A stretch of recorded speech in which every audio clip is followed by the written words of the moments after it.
have here is savory chicken thighs. And it's one of our favorite recipes, very simple. Takes maybe 15 to 20 minutes. And the main ingredient is garlic. You can chop garlic, or you can pre-buy minced garlic. Got a little sea salt, a little black pepper, a little rosemary, a little paprika, lots of butter. Very great meal, paleo-friendly, gluten-free. And if you want to pan over, you can see the finished product over here on the pan. Yummy. Delicious.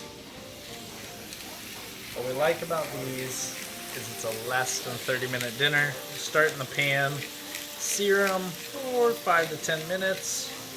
They're 5 minutes per side. Then you're going to finish them up in the oven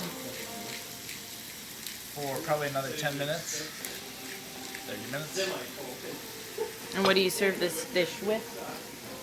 Great with sweet potatoes, great with rice. We've got a nice jasmine rice here. As well as a Some greens, lovely some salad. veggies.